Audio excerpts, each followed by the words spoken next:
중요한 사실은 파월은 갈 참이라는 겁니다. 곧 가요. 기본적으로 금리는 파월이 가고 더 내려갈 수도 있고 유동성 공급도 시작이 되는 거면 저는 주식시장에는 긍정적으로 평가받는 게 맞다라고 생각을 하고 다행히 일단은 첫 단추는 껴줬다. 연준에서. 그러면은 이런 일이 벌어지게 되면 옛날에 어땠었냐면 아니 1001고속 91.4가 간 게 더 위험합니까? 하이닉스가 요거 올라간 게 더 위험합니까? 대형주가 시총 400조가 넘어가는 회사를 가지고 그거 좀 올랐다고 정책과 제도가 뭐가 잘못된 겁니다. 이제 아니 밑에서 요만큼 올라고까지도 그게 두루룩 붙는다 그러면 종목들 만약에 호재 나서 이렇게 붙는 것들은 좀 그렇겠네요. 그러니까 5천 시대에 네. 앞으로 5천 갈 거니까요. 변동성 커질 때 이걸로 묶여 있으면은 제외 못해요. 그러면 이거는 바꿔주셔야 됩니다.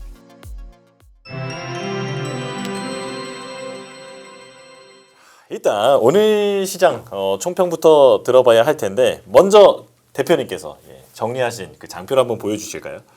오늘 뭐 선물옵션 동시만길이었고 거기다가 또 시작부터 뭐 FMC도 있었지만 오라클 실적 가지고 뭐 와르르 그랬는데 오라클 실적은 우리 위원님께서 잘 설명해 주실 거고요. 네. 뭐 그렇게 잘못했나 싶긴 한데 아무튼 그렇습니다. 네. 그쪽에서 일단 저 FMC 다음엔 그 다음 날이 더 중요하고요. 우리도 선물옵션 동시만길 다음에 포지션 잡아갈 때가 더 중요하고 하다 보니까 그냥 오늘은 장 초반에 이렇게 쭉 가서 좀 가나 싶었더니 또 점심때 우르르 나온 거 보고 에이 그냥 그렇구나 생각해야죠. 뭐 저희 힘으로 어떻게 할 수 있겠습니까?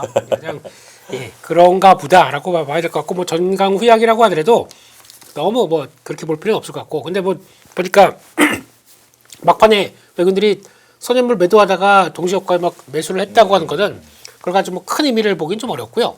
아마 오늘 포지션들이 많이 롤오버 되면서 나오는 과정 쪽에서 청산되다 보니까 이제 매수가 좀 들어왔던 이런 과정이라고 봐야 될 것 같고 그렇죠. 그래서 그동안에 기관들 매수, 그러니까 프로그램 매수로 들어왔던 것들이 정리가 되면서 나왔던 것 같고 뭐 큰 의미는 없고 내일부터가 또 다시 포지션 어떻게 시작되는지 봐야 될 것 같다. 그런 쪽들인데 근데 그중에서 오늘 그래도 매크로 쪽은 금리가 좀 밀렸어요. 고점에서. 그래서 근데 또 요만큼밖에 안 밀려서 좀 그렇고 근데 원자재 가격도 상승 쪽으로 턴하고 그런 모습들이 일단 뛰었다. 그렇게 봐야 될 것 같습니다. 강세 업종에서 몇 가지 좀 짚어보는데 뭐 큰 이슈는 아닐 수 있습니다만 그 부동산 가지고 있는 종목들이 오늘 뭐 상한가 가고 그러더라고요. 그 뜻이 테마주입니다. 네. 테마주고 이 종목들이 보통 하루 거래량 뭐 1000주 됐던 회사들도 있고 막 그래요. 근데 그게 이제 강하게 매수가 들어오다 보니까 그런 변화가 나와서 시장의 한 축으로 바뀌어 있고 그러다 보니까 그게 예전에 지난주에는 또 중소형 건설사들이 막 움직이면서 그렇게 나왔던 거는 이게 저평가가 PBR 0.1배 막 이런 것들이 막 움직이다 보니까 거기서 나왔던 하나의 현상이다라고 봐야 될 것 같고 그냥 치고 빠지는 거 마세요. 잘못 걸렸다가 또 고점 왔다가 또 대주주가 갑자기 쭉 빨았다. 그러면 또 주가 확 밀리다 보니까 그런 건 좀 그런 상황들이기 때문에 그런 걸 보다 보니까 이제 거기서 이제 확산되기 시작하더라고요. 뭐 정부의 공급 대책이 뭐 이제 공공주택 이쪽으로 확대될 거다라고 하는데 공공주택 지어서 돈이 되나요? 대체로 건설회사들은 경쟁 입찰을 해서 가격이 가장 싼 업체가 낙찰이 되기 때문에 수익성이 좋지 않은 사업에 속하긴 합니다. 근데 그거 가지고 공급 확대라고 좀 움직이더라고요 건설주가. 그래서 그러다 보니까 건설주만 건설주냐 우리 너무 싸다 뭐 시멘트, 페인트 막 이런 거 다 움직이다 보니까 그런 쪽에서 그냥 하나의 변화였다. 더 할 거냐 모르겠습니다. 그렇습니다. 네, 오늘 뭐 내마녀의 날 뭐 이런 얘기 많이 했는데 그런 만큼 강세 업종, 약세 업종 상당히 복잡한 그런 하루였던 것 같습니다. 자, 약세 업종 반도체가 눈에 띄는데 일단 그 AI 버블론의 어떤 주범이라고 볼 수도 있는 오라클의 실적이 나왔는데 이 부분이 쇼크를 줬고 시간 외에서 급락하고 있는 상황입니다. 위원님께서는 오라클 실적 어떻게 보셨습니까? 오라클 실적에는 하등의 문제가 없고요. 이런 거죠. 요번 분기에만 투자를 한 15조 했더라고요. 120억 불 정도 했고 그리고 연간 가이던스를 또 많이 놀렸습니다. 투자에 대한. 그러니까 이제 돈을 썼으니까 이제 돈을 좀 더 벌었으면 하는 생각이 있었던 것 같은데 기대 정도만 벌었어요. 절대로 실적이 예상보다 나쁘게 나온 건 아니고 근데 이제 이런 거죠. 똑같이 내가 100원을 채굴 하는데 막 100만 원 쓰고 이러면 안 되니까 그런 차원에서 이제 사람들이 실망했다라고 보는 게 저는 가장 합리적인 것 같고 특별히 실적 때문에 빠졌다라고 얘기하기는 저는 조금 이해할 수 없다라고 생각합니다. 네. 그럼 혹시 뭐 때문에 빠졌다고 생각하세요? 그냥 빠진 것 같아요. 그냥요? 진짜로 그냥. 근데 이제 밸류에이션이 싸진 않아요. 왜냐하면 우리가 엔비디아가 제가 저번에 나와서도 비슷한 얘기. 엔비디아 되게 비싸다고 생각하잖아요. 근데 엔비디아가 25배쯤 해요. 네, 그 2027년 1월 기준으로. 근데 오라클은 30배쯤 합니다. 그럼 냉정하게 얘기해서 오라클은 순연금도 아니고 이익 성장도 조금 떨어지고 왜냐하면 오라클은 전체에 한 반 정도만 AI 관련된 매출이거든요. AI 클라우드라고. 그게 이제 40% 성장을 하는데 엔비디아는 전체가 AI인데 전체가 그렇게 성장하잖아요. 근데 엔비디아보다 비싸니까 좀 패도 되는 거 아니야? 라고 생각할 수 있는 거죠. 사실은 이번에 수주 잔고가 또 QOQ로 한 20%, 15% 늘었거든요. 근데 수주가 아니라 수주 잔고가 전분기 대비 15% 느는 건 엄청난 거거든요. 물론 저번에 더 많이 늘었기 때문에 사람들이 별로 느낌이 없지만 그러니까 분명한 거는 장기적으로는 뭔가 나올 거라는 거는 확인을 시켜줬는데 그런 거 갖고 싫다는 거죠. 나랑 그런 거 싫고 지금 당장 실적 내는 거 내놔라라고 사람들이 생각한 것 같아요. 그러니까 인라인하게 나온 거는 그냥 후리다 이렇게 이제 본 거죠. 그리고 이제 어제 FOMC도 있고 뭐 오늘 또 브로드컴도 실적 발표 이제 하니까 네. 그냥 그런 차원에서 좀 리스크 관리를 사람들이 했다라고 저는 판단을 합니다. 근데 주식이 싸진 않아요 아직도. 분명한 거는. 네. 대표님께서는 어떻게 보셨습니까? 사도 돼요, 의원님? 그 오라클? 비싼 저희 일단 2026년 연간 전망 종목에는 없습니다. 아. 물론 10종목밖에 저희는 안 해서 그렇긴 하지만 네. 거기에는 안 들어 있습니다. 그러면 예.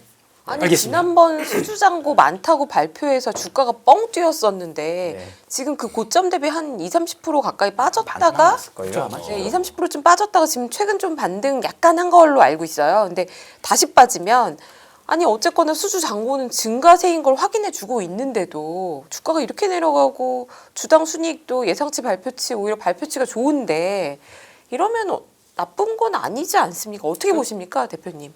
좀 실적 발표하고 쭉 보다가 빠르게 보고 괜찮네. 그런데 그냥 일단은 밀고 보더라고요. 그렇다는 얘기가 결국에는 대기하고 있었어요. 아, 팔 준비하고 있었다라고 밖에 볼 수 없는 것 같고 그래서 제가 보기에는 한 그렇다고 하더라 한 $210 여기만 좀 어느 정도 좀 지켜내면 괜찮을 줄 알았더니 반대로 가더라고요. 그러면 아마 제가 보기에는 돌아설 것 같긴 합니다만 근데 $210가 다음 주 정도까지 못 안착하게 되면 또 무슨 얘기가 좀 흔들흔들할 수 있는데 근데 그래도 오라클 실적은 아까 위원님 말씀한 거랑 거의 똑같습니다. 그렇죠. 그래서 뭐 나쁜 건 없는데 일단 거기다 이제 요즘 프리미엄 자체도 아직까지 CDBS도 여전히 높다 보니까 CDS 프리미엄. 예, CDS 프리미엄이요. 네. 발음이 그지 같아서 죄송합니다.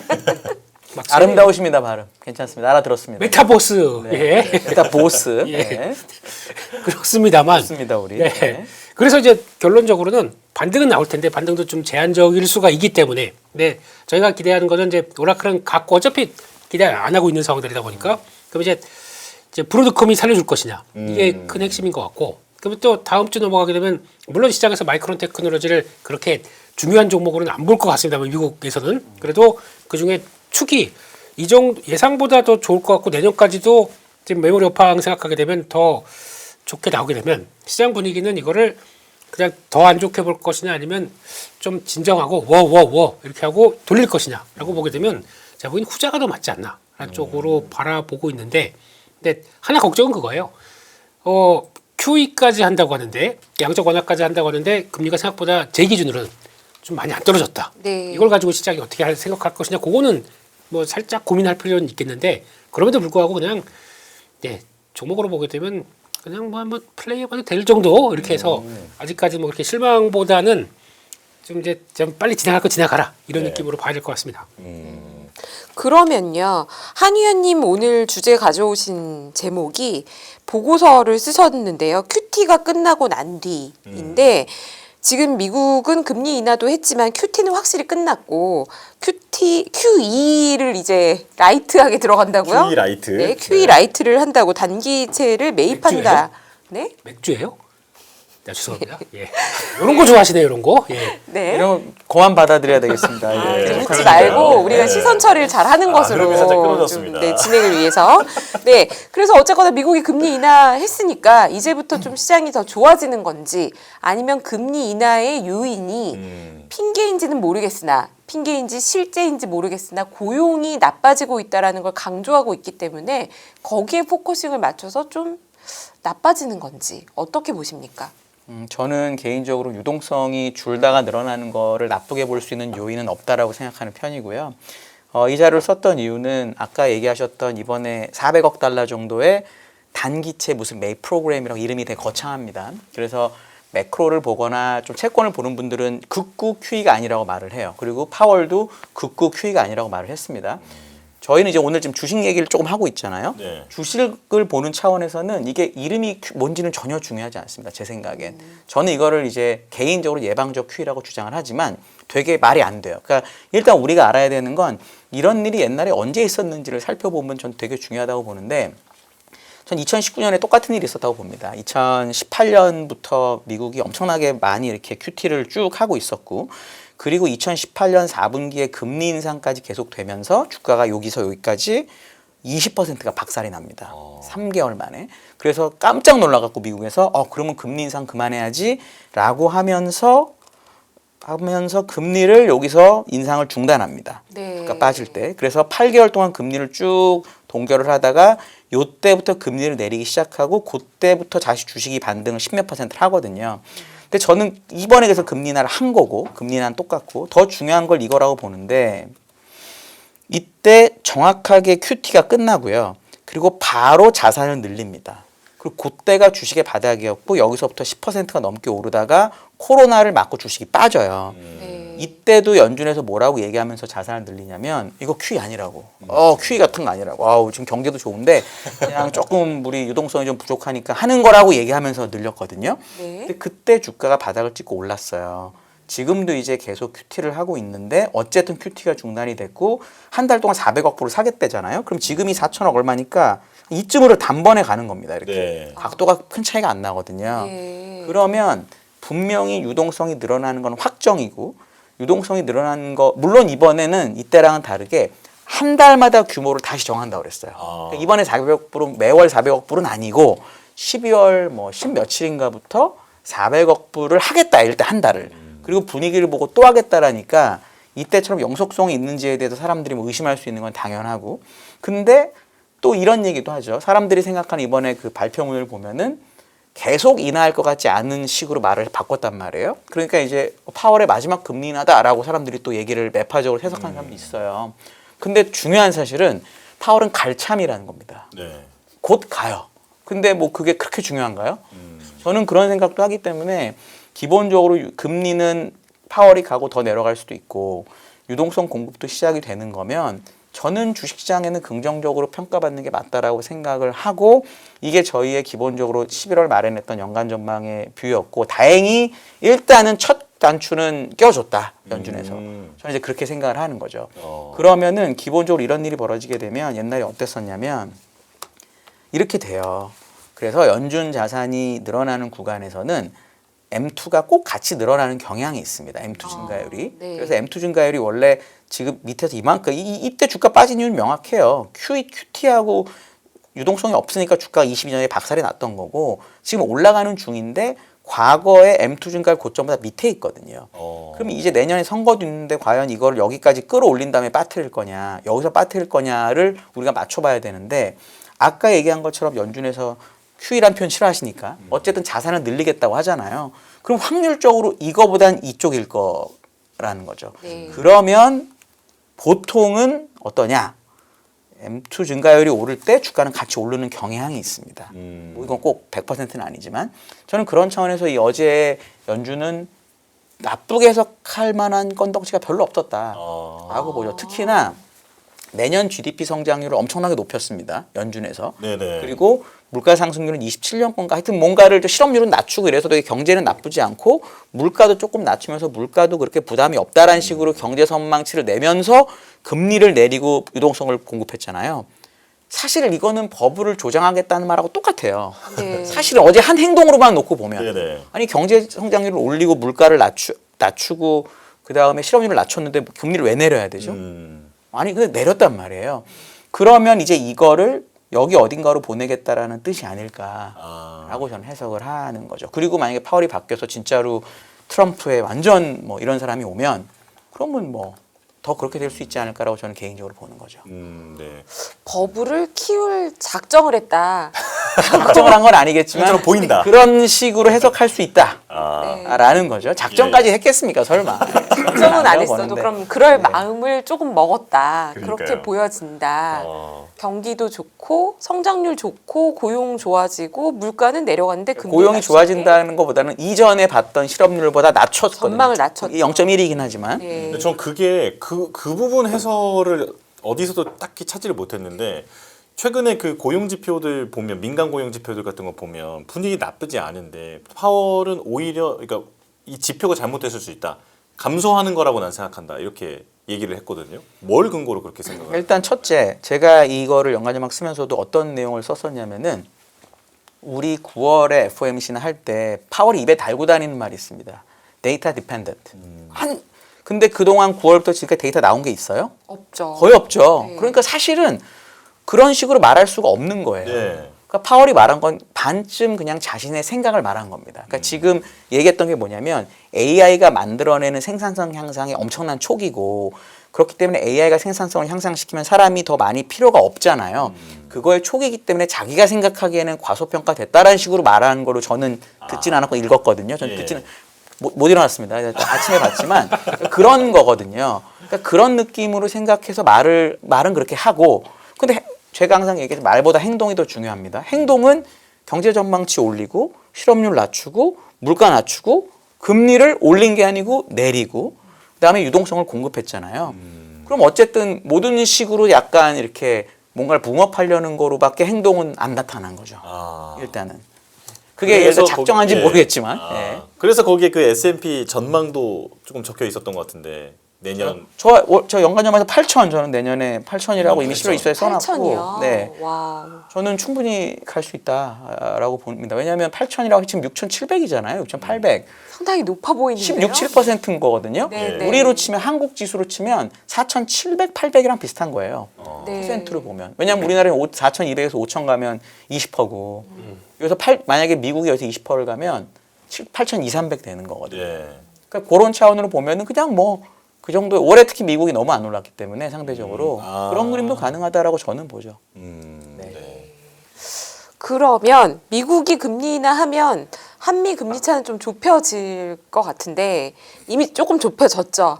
그런데 미국 금리 인하했는데도 국내 증시는 힘을 많이 못 썼고 환율은 여전히 올라갔어요. 이건 어떻게 또 해석을 해야 될까요? 제가 안 그래 이런 느낌으로 보고는 있는데, 예. 근데 여기서 중요한 거는 그거 같아요. 그러니까 아까 이제 그 고용 관련된 얘기를 잠깐 하셨는데, 네. 이거 앞으로는 데이터가 많이 그 변동성이 클 겁니다. 막 확확 바뀔 거예요. 왜냐면은 AI 시대잖아요. 아, AI 시대 때, 그러니까 이거를 이제 어떻게 해석하느냐가 제일 중요해요. 그러니까 기업은, 그러니까 매크로적으로는 오히려 실업률은 늘어나는 쪽으로 나올 텐데, 근데 기업의 생산성은 좋아집니다.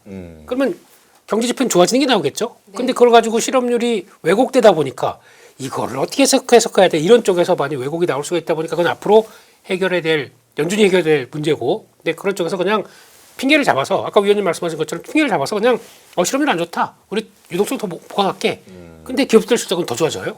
그런 쪽이 나오게 되면 이거는 진짜 말씀하셨듯이 그 버블을 만들어준 조건이 되는데 체력들은 또 되고 있어요. 이것도 이제 앞으로 봐야 될 얘기죠.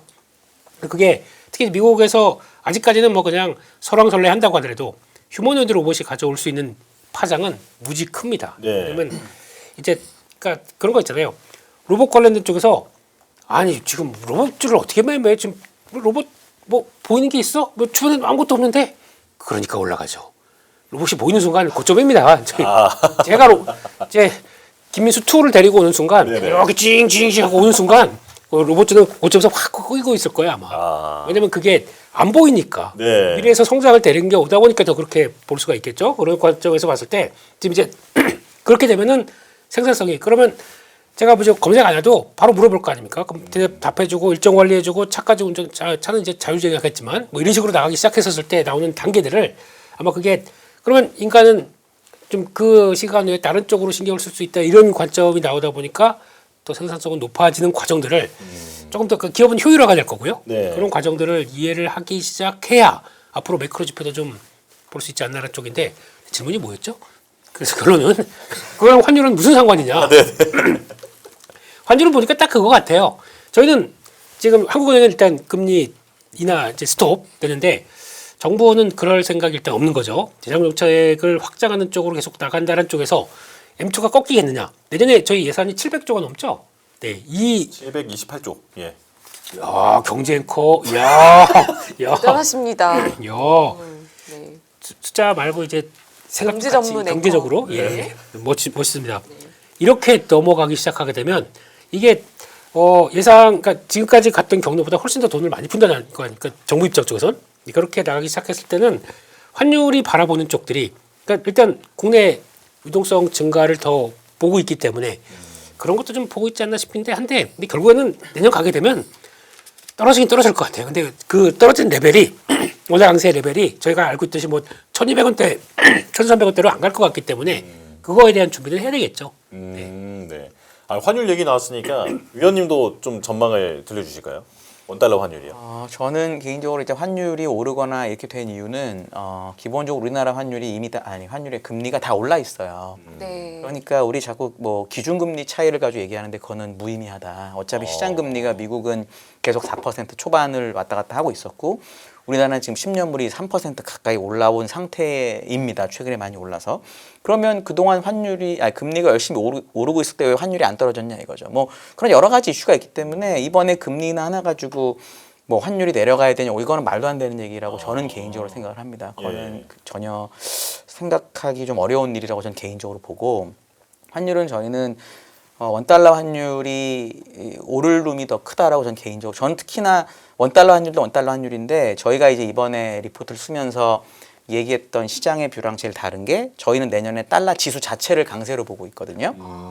왜냐하면 올해 달러가 약세를 보이다가 언제 강세로 변환했는지 생각해 보시면 미국이 금리 인하를 시작할 때부터 강세로 바뀌었습니다. 뭔가 이상하지 않아요?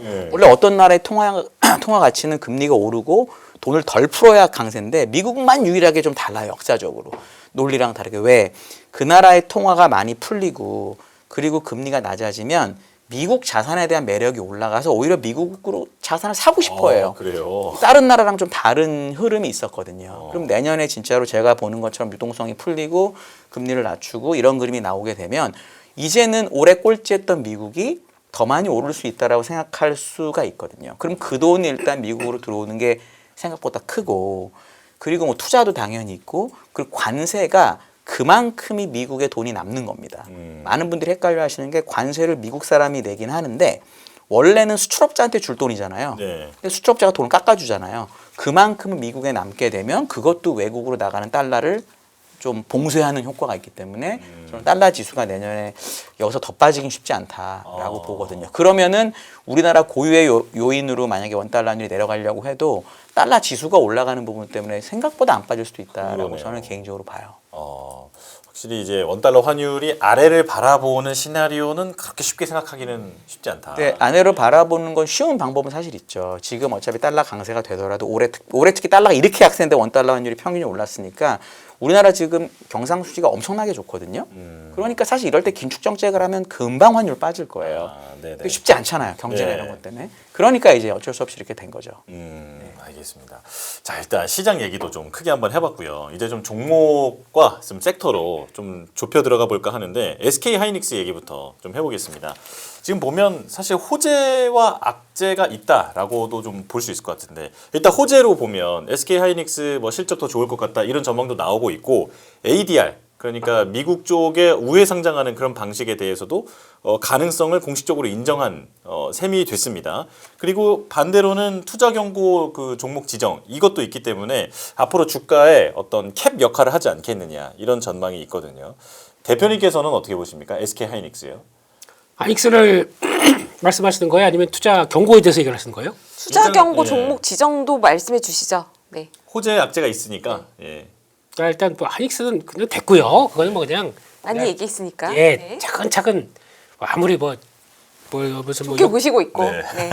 역풍이 온다고 하더라도 그냥 갈 길을 갈 겁니다. 네, 그렇게 될 것 같고 근데 이게 문제죠. 투자 경고 네. 그다음에 투자 위험까지 네. 이게 들어오는 단계가 그런 것 같아요. 이게 지금 솔직히 주가가 올라가는 게 위험한 겁니까? 주가가 빠지는 게 위험한 겁니까? 원래 갖고 있는 사람한테는 빠지는 게 위험한 거고. 차라리 그럼 그걸 투자 위험을 붙여야죠. 투자 경고를 거기다 해야 되나?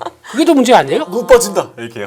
올라가면은 일단 그러니까 저희가 올라가니까 거기서 막 공격적으로 살까봐 이게 언제 나온 거냐면은 그 옛날에 라디오견 사태인가 그때 왜 그 주가 막 급등 별로 네네. 예 시장도 별로 좀 재미도 없고 그런데 주가 이상급등이 막 나오다 보니까 그래서 그 다음에 후폭풍이 나와서 그 하다가 주가 올라가다가 빠지게 되니까 그때부터 막 신용 반대에 털리고 막 그러면서 시장에 영향을 주다 보니까 그래서 공무원님께서 예 이렇게 만들어낸 약간 임시 방편적인 정책이 그냥 거의 이대로 나오기 시작하자마자 여기까지 온 거예요. 네. 주가 4천 시대에 대용주가 시총 400조가 넘어가는 회사를 가지고 그거 좀 올랐다고.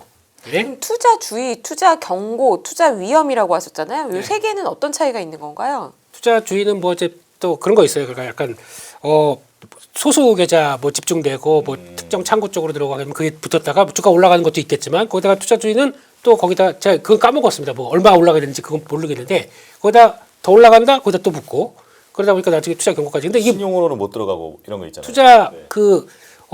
주의 말고 투자 경고부터 못 들어갑니다. 네네. 못 들어가다 보니까 그러면 100%로 다 잡혀버려요. 근데 이걸 신용으로 사고 있다라고 하는데 이게 그러면 대용가가 없어져 버립니다. 100%가 되게 되면 그러면 이거에는 그동안의 담보 비율이 확 올라가게 되겠죠. 그러면 거기서 또 약간 다른 쪽 종목들을 자극하게 되는 현상 이게 나올 수가 있다 보니까 그러니까 좀 공격적으로 신용을 많이 썼던 분들은 이게 또 영향을 끼칠 수가 있겠죠. 그러다 보니까 지금 주가가 약간 전반적으로 다 영향을 끼치지 않나 네. 정도인데 이게 또 신용장고가 벌써 뭐 26조 이상까지 가다 보니까 이제 나오는 현상이라고 또 봐야겠죠. 그래서 주가에는 실제 영향을 줍니까? SK 하이닉스 같은 만약에 대형주다라고 하게 되면 솔직히 이상이 없이 그냥 정책적인 것 때문에 이렇게 됐다고 봐야겠죠. 그래서 이렇게 되게 되면은 뭐 옛날에 그런 얘기도 있었어요. 그러면 기관들이 매수할 때는 보고서 쓰고 사야 된다. 라 쪽인데 그러면 SK 하이닉스 사겠습니다. 근데 투자 경고 걸었으니까 뭐 사면 안 돼. 이럴까요, 지금? 그냥 무슨 사 이렇게 나오겠죠. 예. 아니 차라리 1001고서 91.4가 간 게 더 위험합니까? 하이닉스가 요거 올라간 게 더 위험합니까?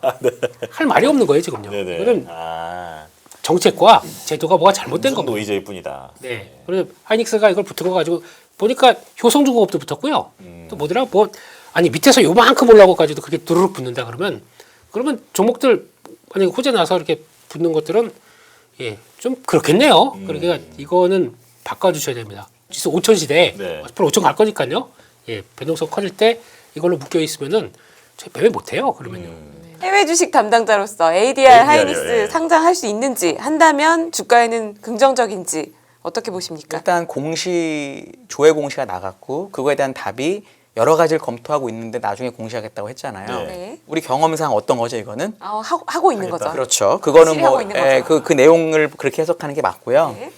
근데 이제 TSMC의 케이스하고는 좀 다른 게 대만은 외국인이 투자하기가 되게 힘든 시장입니다. 대만하고 인도가 특히 그래요. 왜냐하면 계좌 무슨 하여튼 복잡해요. 제가 해보다가 포기했기 때문에 운용사에 있을 때 되게 어려워요. 뭐 세금부터 뭐 대리인도 해야 되고 뭐 어렵습니다. 그래서 지금 우리나라 증권사들이 웬만한 나라 투자 다 되잖아요. 근데 대만하고 인도 투자 생각보다 어렵습니다. 생각보다. 제가 알기로 유안타 정도가 대만 회사한테 잘 없어요. 왜냐하면 그게 복잡해서 그런 거니까 대만의 회사는 미국의 ADR로 상장하는 게 매우 의미가 있습니다. 유동성을 많이 공급하기 때문에. 그래서 보통 뭘 갖고 과열을 저는 계산하냐. TSMC ADR하고 TSMC 본주를 환율로 계산한 프리미엄이 항상 프리미엄이에요. 그래서 이거는 가까이 가야 뭐 1, 2%입니다. 네. 그게 어느 정도 이상으로 가면 이거 좀 사람들이 너무 반도체를 좋아하나 보다 이렇게 단기적으로 보거든요. 네. 근데 이제 우리나라는 이제 MSCI 선진국 지수를 도입하기 위해서 외국인 통합 계좌를 지금 도입하겠다는 얘기도 나오잖아요. 네. 외국에 있는 계좌 그냥 등록해서 써라. 그게 어쨌든 정부의 목표고 저는 뭐 바람직하다고 생각하니까 그런 나라에서 미국의 ADR이 상장됐다는 이유로 갑자기 마이크론하고 밸류에이션 격차가 줄어들 거다. 이거 너무 나간 것 같아요. 그 정도로 외국인 투자자들이 바보는 아닐 것 같거든요. 한국에도 뭐 네이버만 봐도 밸류에이션이 다 나오는데 그 사람들은 더 많은 데이터를 볼 텐데 마이크론이 비싸고 하니까 싸잖아요.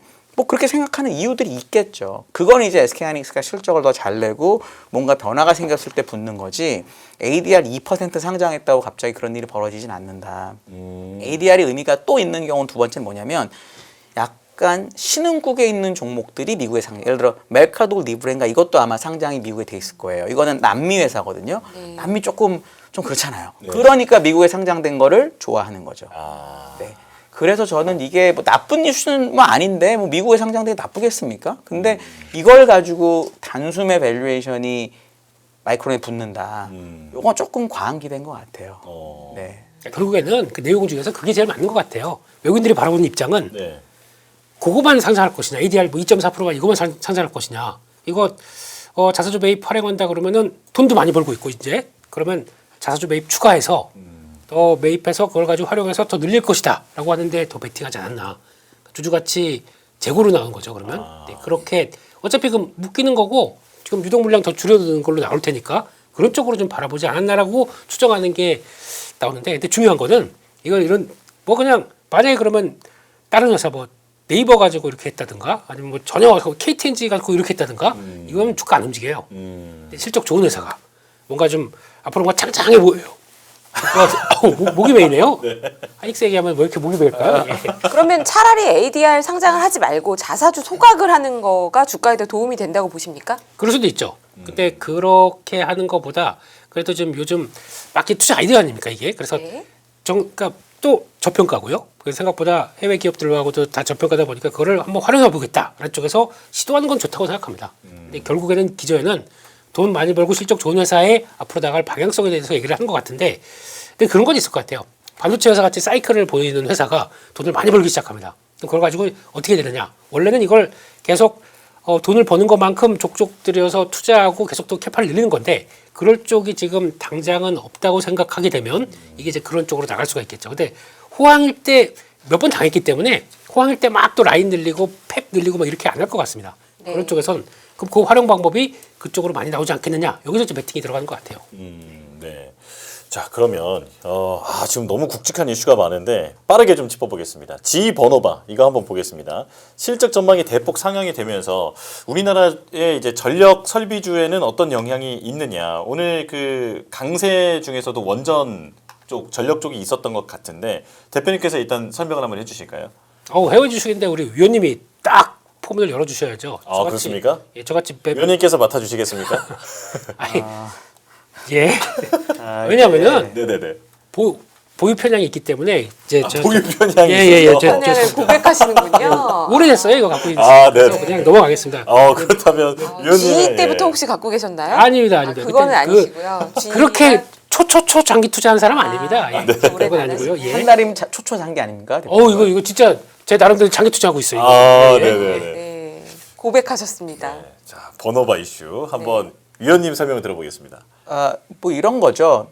분명히 이제 전력이 부족하고 그 전력을 만들기 위해서 주기기를 만드는 GE 번호바나 히타치 이런 게 좋을 수밖에 없어요. 그래서 실적 좋은 거는 당연한 거고 이거에 해당하는 뭐 우리나라가 납품하거나 이런 거는 뭐 당연히 좋다라고 생각을 해야 되는데 이제 이런 게 있습니다. 이제 보통 GE 번호바랑 대응되는 우리나라 기업이 몇 개가 있잖아요. 한 개이긴 하지만 사실 GE 번호바가 훨씬 싸요. 근데 밸류에이션이 얘도 몇십 배긴 하지만 몇십 배긴 해요. 얘도 뭐 절대적으로 싸진 않습니다. 두산 에너빌러티 보다 훨씬 싸긴 해요. 얘가 밸류에이션이. 네, 두산 에너빌러티보다 G 얘가 번호바가 훨씬 싸다고요? 70배인가 뭐 그래요. P가. 네. 70배가 낮다는 뜻이 아니라 네. 현재는 이게 되게 비싸게 거래가 되고 있기 때문에 뭐 그런 게 사실 있는 거죠. 그러니까 이제 얘는 실제로 그 밸류에이션이 높지만 시장에서는 적절하다고 사람들이 판단을 하니까 좋은 뉴스가 나올 때마다 그 밸류에이션으로 주식이 가는 거고 그래서 이제 반응했다라고 보는 게 조금 더 합리적이라고 저는 생각하죠. 얘는 실적 계속 잘 나오고 수주 잔고가 꾸준하게 늘어요. 특히나 사업부가 3개가 4개가 있는데 그 AI와 관련된 전력적 수주 잔고 진짜 빠르게 늘어요. 대신 밑에 쪽은 안 느는데 그러니까 사람들은 그거에 이제 베팅을 하고 주가를 움직이는 경향이 있죠. 그리고 최근에 미국에서는 사실은 전력기기랑 이런 종목들이 조금 쉬었어요. 뭐 많이 쉰 건 아닌데 조금 이튼 이런 게 좀 예상보다 최근 탄력이 약했거든요. 그러니까 이제 좋은 뉴스 때 올라가는 거고 뭐 그런 느낌이 아닌가 저는 개인적으로 보고 있습니다. 그렇다면 예, 말씀해 주시죠. 보유 편향 때문에 그냥 객관적으로만 말씀드릴게요. 예. 이 회사가 한 것 중에서 전력 재생 쪽 있잖아요. 그쪽 쪽에서 이번에 CEO가 나와서 한 얘기가 구조적 성장 이거 무서운 단어인데 그 얘기를 사이클 스트럭처럴 뭐 이런 네. 단어를 쓴 겁니까? 네. 구조적. 와 영어도 잘하시고 네. 부럽습니다. 예. FOMC 원어로 들으시는 계속 분입니다. 틀려요. 저는 핸드폰이 좋아가지고 이거 대고 있는데요. 이렇게 네, 보고 네. 대고 보고 이렇게 하는데 예.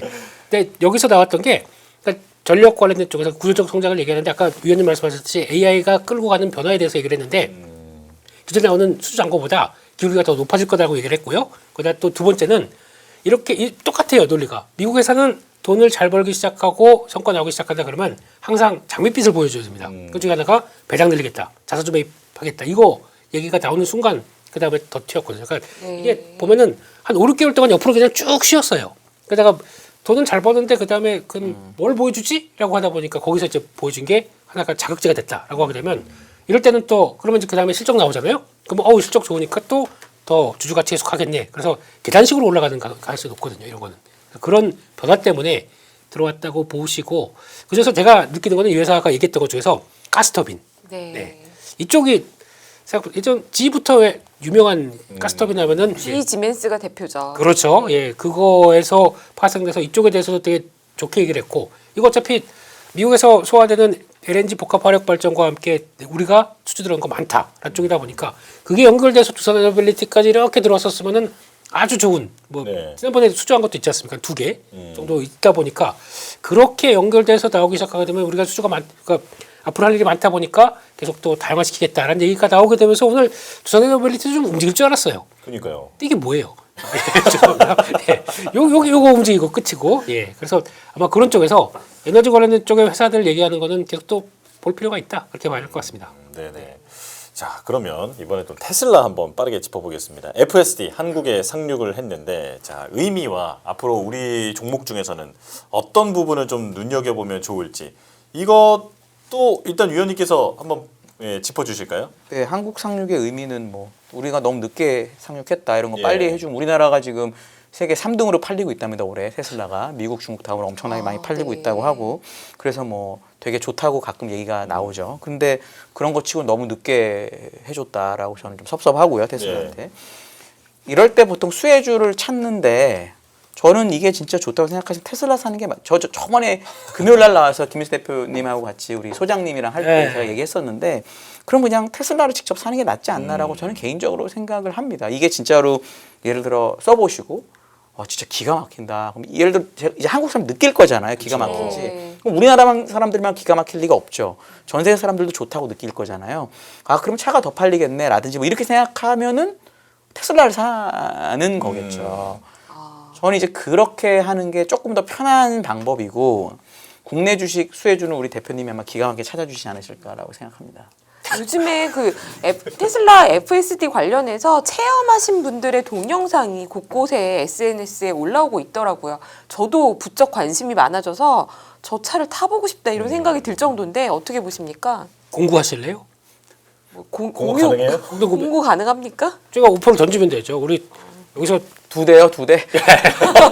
그 거대 채널인 연합뉴스 경제TV에서 2대 살 거다. 네, 죄송합니다. 네, 예. 저는 재력이 안 돼서 재력이 예. 되시는 대표님 일단 우선 사시고 저를 좀 태워주시죠. 네. 예? 예. 네. 어쨌건 어떻게 보십니까? 테슬라. 아니, 저는 이제 되게 이번에 나오고 되게 좋게 보고 있고 그래서 제 자체적으로도 테슬라 내년에 사볼까 이렇게 아니 주식은 뭐 일단 네네. 있는 거고 예. 차를 사볼까? 예. 그래서 제일 비싼 게 1억 얼마더라고요. 그 여러 탁 쳐보니까 그래서 이런 느낌으로 예. 이렇게 비싸 이런 느낌으로 근데 가족 다 타려면 그 정도 돼야 될 것 같고 근데 여기서 중요한 거는 이제 아마 조금 있다가 혹시나 시간이 되게 되면은 골드만삭스에서 얘기는 내년에 봐야 될 산업별 변화 중에 하나가 이어서 여쭤보려 했습니다. 예. 역시 경제 앵커의 정치 앵커까지 하시려고 예 그렇습니다. 그런 쪽으로 나가기 시작하게 되면 뭐 분명히 변화가 올 것 같아요. 그럼 이렇게 되기 시작하게 되면 일단 저 같은 사람도 운전 싫어하는 사람이 차를 산다. 그러면은 전기차를 산다. 그럼 이제 전기차의 수요가 자생적으로 늘어나기 시작하겠죠. 그러면 거기에 연관되는 배터리도 조금 더 변화가 나오기 시작. 자율주행의 또 장점이 뭐냐면 이제 운전하다가 전기차 운전하다가 이게 좀 삥삥삥 그러면은 일단 이거 가가지고 또 근처에 또 충전하러 가야 되고 막 그러지 않습니까? 그 삥삥삥이 뭐 전기 없다 지금 모르겠지만 전기차 안 타봐가지고요. 네. 요즘 테슬라는 약간 또 좀 자체가 좀 이상하게 약간 졸거나 이런 느낌이 난다면 이게 팍팍 당겨진다면서요. 깨우려고요? 그렇다는데요? 들은 얘기입니다. 예. 그래서 살라고요. 그래서 살려고. 뭐 그렇다고 하는데 하여튼 그런 쪽으로 나갔었을 때 그러면 2차 전지 쪽도 하나의 전혀 기대가 없는 쪽들이 EV는 전혀 기대를 안 하고 있지 않습니까? 네. 차라리 지금 로봇이 크게 되면 거기서 들어가는 배터리 뭐 이런 식으로 얘기를 하고 맞아요. 있는데 근데 그거마저도 근데 로봇에 들어가는 거는 지금 가장 최적인 게 전고체라고 합니다. 왜냐면 그거 언제 그 용량 어차피 등에 달하다 보니까 작잖아요. 그럼 언제 일하다가 그럼 또 나가서 충전 이렇게 하고 이거 안 되지 않습니까? 그러니까 고속으로 충전하고 효율 높게 하려면 전고체가 맞다고 하는데 그게 그만큼 기술이 여기까지 와 있느냐? 그건 아직 모르는 거죠. 예. 그러다 보니까 EV가 그렇게 살아나기 시작한다. 자율주행이 들어왔었을 땐 또 하나의 게임 체인저가 될 수가 있기 때문에 그러면 또 2차전지 쪽들이 다시 또 불끈불끈 할 수가 있겠죠. 아, 그렇다면 지금 잠깐 정리해 보자면 테슬라의 그 FSD 상륙으로 인한 네. 국내 종목 중에 수혜주 네. 이렇게 생각해 보면 배터리 쪽이 지금 눈에 들어온다. 이제 저 같은 사람이 제가 자, 테슬라 샀어요. 그러면 그때부터 보세요. 그러면 아, 네. 네네. 그런 것 같고 또 하나는 현대차인데요. 저희가 현대차에 대해서는 지금 되게 무시를 많이 하고 있어요. 근데 정확한 워딩은 내년 2026년도 말에 로보택시 운영한다고 그랬습니다. 그 정도까지 내년 말에 로보택시를 운용까지 한다고요? 운영한다고요. 네. 그렇다는 얘기는 기술력을 많이 올라왔다는 쪽으로도 성과를 볼 수 있지 않을까라는 쪽인데 그건 이제 뭐 계획이 어떻게 바뀌었는지 모르겠죠. 그거 아마 관련해서 이번에 CS2026에서 얘기를 한다고 그랬었어요. 그래서 로봇 피지컬 AI 쪽과 자율주행 관련된 쪽을 얘기한다고 했었으니까 그때 한번 근데 기사로 나온 얘기니까 그래도 뭐 기사가 뭐 아닐 수가 있게 되면 거기서 변화는 또 보셔야 될 것 같고 네네. 그렇게 나오기 시작하는 것도 하나의 자극제가 된다. 그러면 직접적으로 이제 자율주행 같은 경우는 그렇다고 그래서 뭐 카메라 많이 달리니까 카메라 자화전자 무슨 파트롤 뭐 이런 게 아니고요. 그거보다는 오히려 더 카메라가 8개 달리는 게 중요한 게 아니라 소프트웨어가 제일 중요하겠죠. 그쪽으로 좀 찾아보는 게 좋겠다. 그렇게 생각하고 있습니다. 네네. 그렇다면 이어서 아까 말씀해 주셨던 게 지금 이제 자연스럽게 약간 미래 사회에 대한 얘기가 나오는 건데 2026년 10대 산업 테마를 정리를 해 오셨습니다. 이 부분 한번 듣고 싶습니다. 절대 쉬게 안 두시네요. 네. 하고 잠깐 쉬는 시간 드릴게요. 누워 있겠습니다. 예. 골드만삭스에서 오늘 아침에 나왔던 내용들인데 내년에 10대 산업 테마 이쪽을 잘 봐라라고 하는데 첫 번째가 그겁니다. 소비자 AI 환경의 진화인데 이게 그러니까 즉 그죠 에이전틱 이게 내년에 본격적으로 나올 수 있겠다. 그러니까 지금 단순한 챗봇 AI 챗봇이 넘어서 그렇게 나올 수 있겠다는 점에서 자비스가 된다는 거죠. 진짜. 그렇죠. 예.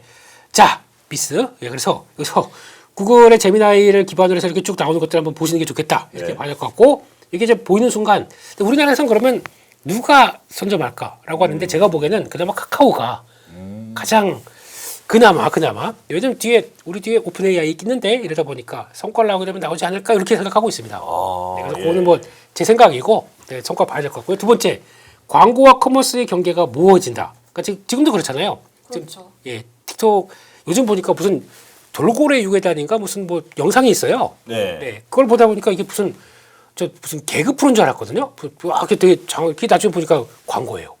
이런 식으로 그거 한번 보세요. 재밌습니다. 재밌는데 결국에는 광고예요. 네, 이런 식으로 나가면서 일단 디지털 광고와 이커머스가 합쳐지면서 지금 여기서는 나오는 게 뭐 틱톡샵이나 그래서 틱톡을 미국이 그렇게 관리를 하려고 하는 입장이 이게 뒤에 깔린 게 되게 무시 못하거든요. 틱톡샵에서 거래되는 것만 본다고 하더라도 어마무시하지 않습니까? 그렇기 때문에 그게 커머스 매출이 지금 2024년 910억 달러에서 1,500억 달러. 그러니까 지금 소비와 관련된 쪽이기 때문에 되게 민감할 수가 있다. 라는 쪽에서 그렇게 볼 것 같고 두 번째 그걸 광고가 당연히 그럼 연결되다 보면 광고가 되게 중요하겠죠. 그래서 그쪽으로 연결을 시켜서 이게 AI가 생성형 AI가 일로 들어가기 시작한답니다. 그러면 이제 소프트웨어가 작용을 하면서 효율을 높이는 과정들이 여기서 나오는 거죠. 비용 떨어지고. 광고를 AI로 만든다는 거예요. 그렇죠. 네. 그러면 이제 죄송하지만 앵커님 네. 광고 모델 이제 그만하겠습니다. 이렇게. 네. 해본 적도 없습니다. 그러니까 지금까지 하셨다고 하게 되면 네네. 이제 그만하겠습니다. 근데 대신 초상권만 좀 빌려주세요. 그런 식으로. 그렇죠. 요거만 따고 목소리만 하고 그 다음에 그대로 연결시킨다. 그러면 뭐 어디 뭐 정글에서 찍고 뭐 이거 다 합성이 나올 그러니까 거예요. 뭐 컨펌만 받고 그냥. 그렇죠. 예. 네, 그런 관점이 나올 수도 있겠다 이렇게 보는 것 같고. 다음에는 투자 사이클인데 이건 뭐 다 아시는 것처럼 지금 학습 추론 이런 쪽도 높은 수준을 유지할 것이다라고 하기 때문에 지금 나오는 거 가지고 뭐 AI 법을 이제 이 얘기 좀 그만해라 이 얘기 같습니다. 네. 봐야 될 것 같고 로컬 커머스라고 하는데 이거는 지금 저희는 되게 빠르게 들어와 있어요. 지금 뭐 쿠팡이츠부터 배달의 민족 이거까지 음식 배달 플랫폼들이 미국은 아직까지 지금 광범위하다 보니까 이게 미치는 게 조금 약한 것 같은데 이것까지도 빠르게 확장한다라고 미국은 그렇게 보고 있는 것 같아요. 한국에 와보면 깜짝 놀라겠네요. 막 그러니까요. 호텔에서 막 무슨 지금 음식이 나르고 있어요. 이거 막 올라오는 거 이거 보고 있는데, 예. 음식이 타고 있어요. 막 이런 거 보이던데, 그죠. 네, 그런 거는 그들은 아직은 조금 덜한 것 같다는 쪽인데, 그래서 우버, 대시, 뭐 카트 이런 쪽들이 또 이제 계속 봐야 된다 이런 쪽으로 나오는 것 같고, 돈이 있어야죠, 근데 예, 그거 같고 모빌리티 쪽들도 이제 변화가 들어올 것이다 이런 쪽에서 나오고 있는데, 그러다 보니까 자율주행 얘기입니다. 이거 여기서 나오는 것처럼 향후 5에서 7년에 걸쳐 진행될 것인데, 근데 이것도 그래서 과거에도 되게 루즈하게 보다가 뭔가 변화가 나오게 되면 요즘은 빨리 팍팍팍 치고 올라오지 않습니까? 그래서 그거는 한번 보셔야 될 것 같고, 인터랙티브 엔터테인먼트는 뭐냐면은 요즘 넷플릭스 딱 접속하게 되면은 그러니까 내가 그 추천 영상 나오지만 그 바로 밑에 게임이 나옵니다. 네. 넷플릭스 안 보세요? 아니, 보긴 하는데 제가 그걸 눈여겨본 적이 없어가지고 아, 몰랐습니다. 그렇군요. 예. 네. 게임 나오고 있고 거기다가 또 보면 여기 오디오북까지 확장을 하고 있대. 스팟 같은 경우는. 그러다 보니까 다양하게 이제 OTT로 돈 버는 회사가 영역을 더 넓혀가기 시작하는 거죠. 그렇게 되면 이제 이런 쪽에서 그러니까 여기서 나오는 이제 게임과 뭐 라이브 이벤트 이제 뭐 스포츠 경기까지 이렇게 확장돼가는 과정 쪽에서 어떻게 돈이 될 것이냐. 그러니까 콘텐츠가 좀 바뀌어간다는 쪽들을 또 보여야 될 것 같고, 마지막은 공간 컴퓨팅. 요거는 좀 보셔야 될 것 같아요. 저희가 없던 AI 디바이스가 없던 게 새로 생긴다라는 쪽에서 지난번에도 잠깐 언급드렸지만, 그리고 신고가 근처네요. 뭐 사피엔 사피엔 만들지 뭐 이런 것들 예, 네. 그런 쪽으로 나가는데, 이게 스마트 안경, 헤드셋, 하드웨어 이런 쪽으로 다시 새롭게 생기기 시작하면서 지금 비전 프로 망했지만 그런 쪽으로 계속 다음으로 진화한다라는 쪽들이 나오기 시작하게 되면, 이번에 보니까 화웨이에서 나온 것도 중국에서 반응이 아예 샤오미인 것 같습니다. 샤오미인데 보면은 번역이 이렇게 된대요. 안경으로. 안경으로. 예. 보면 그 비전이 바로 그렇게 연결이 된다고 하더라고요. 그렇게 되면 앞으로 좋은 거 많이 나오겠죠. 네, 이렇게 나올 것 같고, 웰스 앤 웰니스 이거는 그냥 인간의 가장 헬스 앤 웰니스 이거는 인간의 가장 궁극적인 목표 아닙니까? 그런 쪽에서 웨어러블과 하드웨어가 구독 서비스까지 결합된다 이렇게 나오고 있는데, 이거는 아마 AI 쪽의 소프트웨어 회사들이 이제 침투하는 과정들을 얘기하는 것 같습니다. 그래서 이것도 하나의 변화다. 그래서 결국에는 건강이 최고죠. 그런 쪽에서 그렇게 나오는 것 같다. 한쪽들도 그것도 한번 보자 이렇게 보시면 좋을 것 같습니다. 네. 대표님께서 지금 건강이 최고다 그러셨는데, 한 의원님은 지금 10가지 중에 요거는 좀 꽂힌다 하시는 게 혹시 있으셨나요? 별로 없어요. 전혀 없으세요? 왠지 그런 표정이셔서. 별로 없습니다. 저런 건 원래 그 회사에서 1년에 한 번씩 내는 거예요. 아, 네, 네. 그냥 저는 큰 의미 없다. 의미 없고, 그냥 AI를 그냥 AI 버블임을 인정하고, 이게 언제 사이클인지를 고려하는 게 훨씬 더 주식 수익률에 도움이 된다고 저는 개인적으로 봅니다. 그러면 이 질문을 드릴게요. 건강이 최고라고 하셨는데 한 의원님께서는 바이오 애널리스트도 하셨단 말이죠. 그렇다면 바이오주에 대해서는 어떻게 보시는지요? 저희가 이제 내년에 좋게 보는 게 AI랑 바이오 두 개를 저희는 네. 좋게 보고 있고, 옛날부터 그랬는데 유동성이 이제 유용할 때는, 물론 바이오는 약이 제일 중요하죠. 당연히 뭐 펀더멘탈 당연히 중요한데, 유동성이 풀릴 때는 약이 조금 후져도 그 유동성으로 인해서 자금 조달하기가 쉬워요. 근데 자금 조달하기 쉽다는 얘기는 어차피 바이오 기업들 실적이 없잖아요. 그러니까 실적이 없기 때문에 그냥 자금 조달만 해서 계속 임상만 하고 있으면 문제가 안 되는 경우가 많습니다. 그런데 어쨌든 우리나라도 돈을 풀고 미국도 돈을 풀면 바이오가 좋아질 수 있는 룸이 있다라고 보고, 미국에서는 이미 바이오가 올해 시장보다 2배쯤 올랐습니다. 시장이 15% 올랐는데 바이오가 30% 넘게 올랐거든요.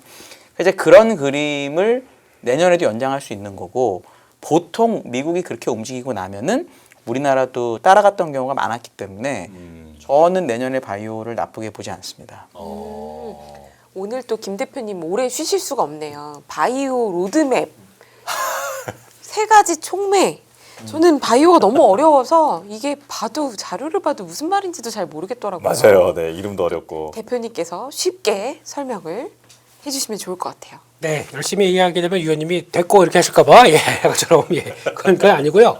키워드가 있습니다. 네. 보니까 이게 키움인가에서 나왔던 리포트 중에 하나인데, 근데 외사 리포트도 보니까 지금 약간 좁혀져 가더라고요. 저희가 이제 비만 치료제 쪽으로 이제 올해 핫했고 내년은 봐야 된다라는 쪽들이 여기 같습니다. 그러니까 CNS RNA.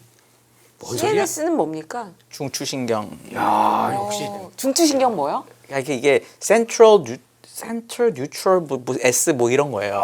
야, 어쩌고저쩌고. 역시 여기 바이오 애널 다 보시고 옛날에 외웠는데 지금 못 외우겠어요. 예. 머리가 나빠져갖고 제가 나이가 이제 고도 중추신경계에 어쩌고 예. 있으면 50이라 저도 이제. 아유 이게 축하드리는 거다. 예. 저 영포티 탈출입니다. 네. 50대로 가서 올드 50로 진입. 올드 50로. 네. 왜 이렇게 좋아하세요? 아닙니다. 사람 아니 우리 얼마 안 시간 없어요. 빨리 해야 돼요. 예, 예, 너무 예. 내용이 어려워요. 예. 그래서 그 쉽게 말씀드리면은 알츠하이머부터 퇴행성 뇌질환 쪽들 이쪽 뇌와 관련된 쪽들의 영향력들을 가장 많이 보여줄 것이다라고 해서 그게 CNS가 중요한 키워드다. 왜냐면 이게 예전엔 미지 영역이었어요. 그러니까 약간 조금 이제 검사하다 보니까 이쪽이 안 좋다 그러면 예전에는 그냥 일단 잘 모르니까 영상 기술도 잘 모르니까 일단 열어보고 그러는데 아이고 잘못 열었네. 아이고. 큰일 나거든요. 뇌 쪽은. 그러다 보니까 거기서 연결될 수 있는 게 얼만큼 요즘 거의 다 잘 안 열고 약으로 많이 치료한대요. 그렇게 되기 시작하는 과정 중에 그럼 약을 잘 전달해야 되겠죠. 그러면 또 관련돼서 MRI를 쭉 찍었는데 잠깐만 이게 진짜 이거 의사가 보기에는 소견이 이거 맞는 거야? 라고 하는데 쭉 볼 수 있는 영상 판독이 중요하겠죠. AI 의료. AI 의료 쪽들 네네. 이것도 같이 결합되면서 이게 내년에 큰 변화가 될 것 같다라는 쪽으로 봐야 될 것 같고 RNA인데요. RNA는 뭐 DNA 단백질 합성하는 뭐 맞아요. 맞습니다. 맞습니다. 예. 예. 예, 눈치 보면서 자신감 얘기하는데요. 가지시고. 이쪽. 예. 알고 있는 것만 얘기하는 거예요. 네네네. 그 중에서 RNA가 있답니다. 네, 그게 이번에 관련된 회사 보게 되면 몇 가지 여기 나오는 여기 없네. 예. 여기 안 나왔네요. 예. 근데 그 회사의 과정이 그러니까 단백질 합성하는데 그 유전적으로 그러니까 특정 유전자 쪽에서 뭔가 좀 이상하게 되면은 유전적으로는 아니면 어떤 현상에 따라서 되게 되면 이게 단백질 합성하는데 이상하게 합성되다 보니까 이게 그 항체 항원 반응에 따라서 병으로 이어지는 그런 쪽이다 본데 예. 그게 mRNA 그걸 구성하는 한 줄기를 딱 차단시킨대요. siRNA가 그런 쪽으로 들어간다 그러면 일단 왜 그래서 유전자로 이 사람은 몇 세 때 암에 걸릴 확률이 높습니다. 이렇게 나오지 않습니까? 네. 그거를 차단시키는 쪽으로 가기 시작하게 되면 일단 원천적으로 이제 질병을 막는 쪽으로 나오겠죠. 그래서 취약한 유전자를 관리할 수 있다라고 하면서 이렇게 나오는 것들이 근데 우리나라에서 기술이 굉장히 발전돼 있습니다. 그래요. 회사가 그래서 주가도 올라갔으면 좋겠다는 회사가 하나 있어요. 회사 이름도 그 회사입니다. 예. 네, 네. 그 회사가 보여주는 게 생각보다 꽤 기술력이 올라오다 보니까 자꾸 111에서 그런 얘기 그만할게요. 됐으면 저도 잘 모르겠어요. 예, 그만하겠습니다. 예.